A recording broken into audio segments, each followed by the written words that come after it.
Pada episode kali ini kami akan membahas keris udan mas ya Pak. Boleh dijelaskan ini keris namanya? Oke. Rongkonya dulu ya. Dari warangkanya dulu. Warangka ini warangka mana Dek? Ayo kira-kira. Solo ini. Mana Dek? Kayaman Solo. Iya benar. Jadi ini Kayaman Solo dari kayu cendana. Nyambung ya? Enggak sih, ini apa namanya? Enggak iras, ini sambal iras. Pendoknya ini tatah ya, ada jegitan. Iya. Terus pendoknya jenis pendok belewah. Tengahnya ini agak belah tengahnya. Ini namanya pendok yang belewah. Ini dari kuningan tapi disepuh emas, dilapisi emas. Biar kuningnya nyala ya. Ini memang dilapis emas. Lapis emas, terus gedernya ini ada hiasan selutnya ini sama ya. Yang beberapa keris papa ini di selut. Ini ada mendak. Selutnya ini dari perak disangok. Terus matanya ini dari batunya yakut. Bukan intan, bukan berlian tapi ini dari yakut. Cintai ususmu. Oke, kita mulai buka ya.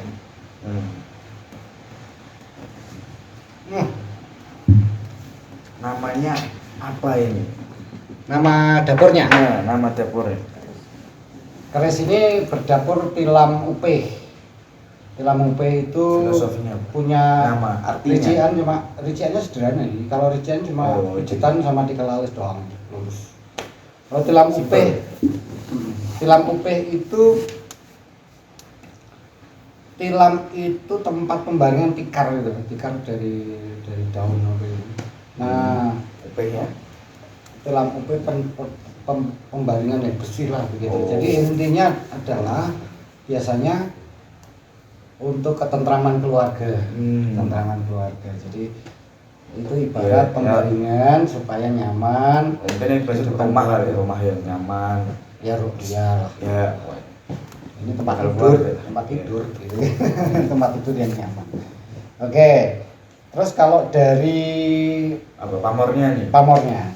Kayaknya menarik nih, rame nih. Pamornya ini bunder-bunder gitu kan. Bunder balak 2 1 2 1. Ya, itu disebut danmas. Nah, danmas itu ini salah satu pamor favorit ya toh dari orang-orang yang penggemar perkerisan. Nah, favorit karena katanya ini orang yang pegang keris dengan pamor danmas itu kuat kebandan, artinya bakat kaya gitu. Makanya dikejar-kejar orang. Karena ada anggapan seperti itu. Jadi pamor bulat-bulat itu menunjukkan adanya doa dari empu yang membuat, yang dimasuk pada saat membuat keris ini didoakan, dia kan berdoa terus tuh, ya kan, mendoakan semoga orang yang pesan keris ini, memegang keris ini diberi kemudahan dalam mencari rezeki oleh Tuhan, gitu kan. Nah, itu intinya doa gitu. Nah, itu yang dikejar orang, makanya kayak ini. Kalau tangguhnya ya, kalau tangguhnya ini diperkirakan Tuban, tapi zaman era kerajaan Majapahit. Sekitar tahun berapa? 600-an, 500-an. Majapahit itu berdiri tahun 1292. 300. Runtuhnya sampai berdirinya kerajaan Demak tahun 1400-an sekian. Tapi ini masih nggak terlalu korosifnya, nggak kelihatan ya, malah rapi. Ini sudah korosif Kak, mestinya ini tuh ulen gitu, tapi ini karena ya tua, sering diwarangi bolak-balik, nah ini akhirnya juga korosif. Ya pasti namanya tetap kurang korosif ya kalau diwarangi. Iya. Walaupun bahan alami pun yang notabene lebih lama, lebih awet, tapi tetap akan tetap karena itu mengandung asam menurut saya yang mengkorosif itu apapun ya. Makanya papa ada yang 10 tahun tidak diwarangi gitu. Itu dari warangnya. Karena kalau warangnya masih bagus kenapa diulang? Enggak. Yang penting apa? Yaitu papa semprot pakai cairan itu, terus papa sikat lembut pakai sikat gigi yang paling lembut. Nah sudah itu dimasukin lagi, simpan lagi. Minimal sebulan sekali udah digituin aja. Nah ini sudah lebih dari 8 tahun tidak di warangan terakhir itu udah 8 tahun yang lalu. Berarti ini nggak pernah diwarangi waktu itu? Diulangi enggak, ini papa hanya jam masinnya papa bersihin aja. Pakai apa? Ya itu semprotan yang untuk anti karat itu ya. Kenapa kok ini nggak diwarangi, Pak? Apa yang menjadi pertimbangannya papa gitu? Maksudnya cuma di jam masih aja. Okay. Terus juga sebelumnya ini papa ini dapat tahun berapa ini? Kalau udah sampai 8 tahun nggak diwarangi. Papa ini dapatnya waktu papa masih dinas di Pemalang. Dinas di Pemalang itu terakhir tahun 2008. Itu yes. sebelum 2008. Nah, ya, ini sebelum 2008. Jadi sudah sangat lama. Ini memang papa sudah tahu ini udah lama. Ini kan udah punya temen. Nah, alhamdulillah akhirnya beliaunya mau melepas ke papa juga. Iya, apa tadi yang skip pertanyaannya? Apa tadi yang membuat papa ini mempertimbangkan lagi buat nggak mewarangin ini selama 8 tahun? Papa punya prinsip begini, mewarangi itu kalau terlalu sering merusak bilah. Sehingga apa?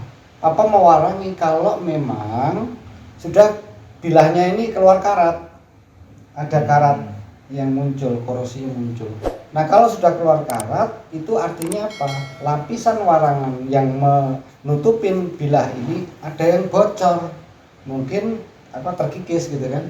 Pada saat terkikis itu terjadi reaksi antara udara di bilah, itu reaksi udara di bilah itu kena langsung kan, karena tidak ada pelapis itu akan muncul. Nah itu harus diwarangi ulang supaya nutup nutup semua warangan itu menutupi bilahnya ini. Nah pada saat papa selalu cek dalam minimal sebulan sekali papa cek, papa lihat itu, cek semua dari bilah, dari pesi segala macam papa lihat. Kalau tidak ada muncul karat berarti warangannya masih nutup. Kalau masih nutup rapi, mau sampai 10, 20, 100 tahun nggak ada masalah gitu. Bikin warangan itu buka tuh apa kan dipakai? Nah kadang dikeluarin, dimasukin di bilah ini kan bisa gesrek itu ya, tergesek karena tergesek, terus karena kalau benturan atau apa gitu. Itu kan bisa membuat itu buka. Nah dulu ini kan keris kan udan mas ini kan mengandung doa ya, dulu waktu pembuatannya doa itu tuh. Kalau kerisnya ini, khususnya keris ini itu zaman estimasinya zaman Majapahit ini dipakai siapa sih? Buat orang yang punya apa sih, jabatan apa sih? Kalau udan mas itu masalah kesejahteraan, kerezekian, saya pikir itu tidak terkait dengan jabatan. Berarti ke arah bisnis. Ke bisnis.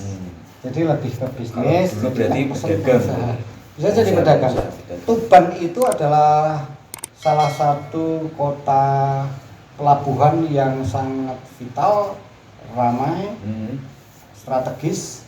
Itu bahkan sejak kerajaan Medang Kamulan, Mataram Hindu.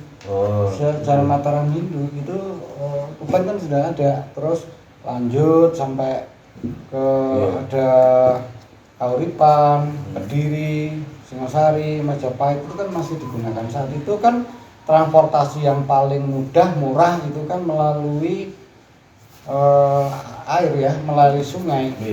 Ya kan, kalau membangun jalan aja kan biayanya besar. Nah itu aksesnya melalui Tuban.